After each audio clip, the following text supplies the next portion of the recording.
Hey, Rex is back.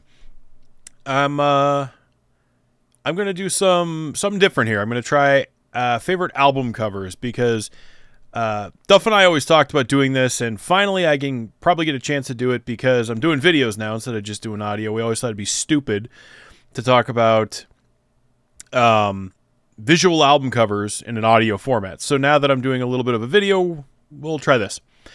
This is not by any stretch of the imagination all-time favorites. It's not a ranking. It's not, I picked a handful of favorite album covers at random, and I'm going to tell you why I like them. I hope you will too. So the first one I'm going to talk about is Cannibal Corpse's Tomb of the Mutilated. Now, yes, this is the edited album cover. I actually prefer this one to the original. Yes, the original was more, I don't know, edgy, if you want to call it that. It was more violent, more bloody, more gory. But there's just something about the zombie on this cover. Like, I really dig the paint, the tones. I did hear a rumor that 6 Feet Under's last album was also painted by Vincent Locke, who paints all of Cannibal Corpse's album covers. And I heard a rumor, I don't know how true it is, but I heard a rumor, it may have been in an interview or something like that, where Barnes said this was the album cover that he asked like Vincent Locke to kind of take inspiration from. I actually almost got that zombie tattooed on the back of my leg, but at the time I was a broke college student, so it didn't happen. So, Tomb of the Mutilated, the censored album cover, one of my all-time favorite pieces of artwork, let alone album covers. Next, we're going to have Iced Earth's The Dark Saga. For those of you who listen to the show, you know I'm a big comic book nerd. I read actually probably the main run of Spawn right up until Spawn switched from Al Simmons to Jim Downing. Then I kind of got bored with it, so I kind of walked away from it. But this album, to me, captures the story of Spawn almost better than the comic books do. In terms of like the feel of the story. So this artwork I love. It's done by Todd McFarlane, the creator and original artist of Spawn. He owns the character. It's done through Image Comics. I know it's pretty cool because I mean he has the shoelace sewing up his face, and I remember when that happened in the comic books. So I know that John Schaefer's a huge comic book nerd, so it was kind of cool that he got to do this. So Iced Earth's The Dark Saga. It's comic book art at its purest. Love it. Next, we're going to talk about Maiden Somewhere in Time. Now, this is not my favorite Iron Maiden album. That's probably Seventh Son. The reason I love this cover so much is because it is full of Easter eggs. If you're lucky enough to have the vinyl copy, which is the biggest copy available, if you look at the art front and back, you'll see tons and tons and tons of little Easter eggs. Bradbury Towers is on there for obviously Ray Bradbury.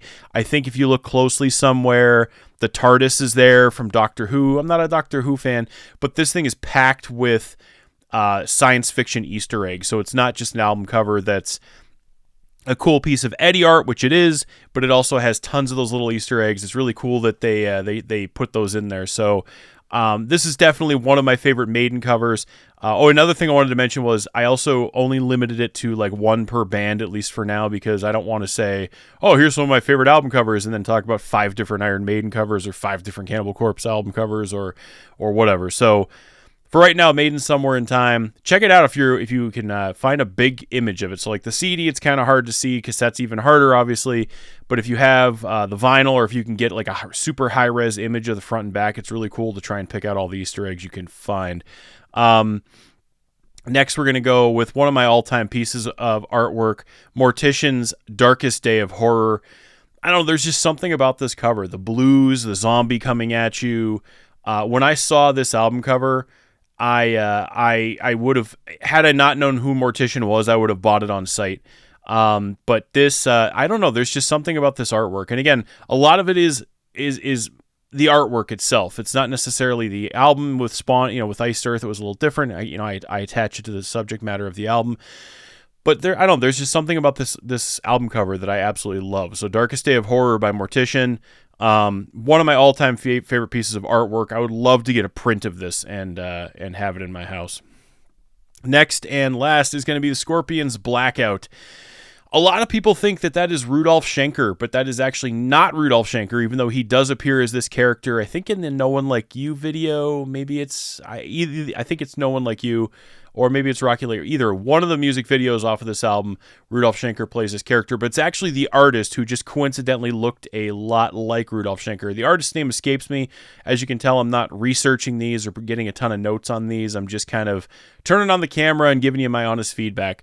But it's funny because this album cover, again, Scorpions weren't the heaviest band around. Even in the 80s, they weren't the heaviest band around.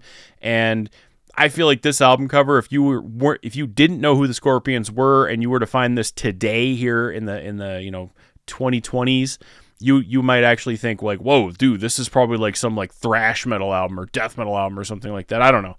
Maybe not. But the forks bent in the eyes, the bandages on the head, the breaking glass, like it's just an intense album cover. But so that'll do it for now. I hope to do some more of these. Again, we're not going deep diving in the artwork, and I'm not an artist or an art buff. I'm just kind of showing you some cool album covers. But again, when the show comes back, don't forget to listen to the Heavy Metal Hangover. And in the meantime, we'll see you next time.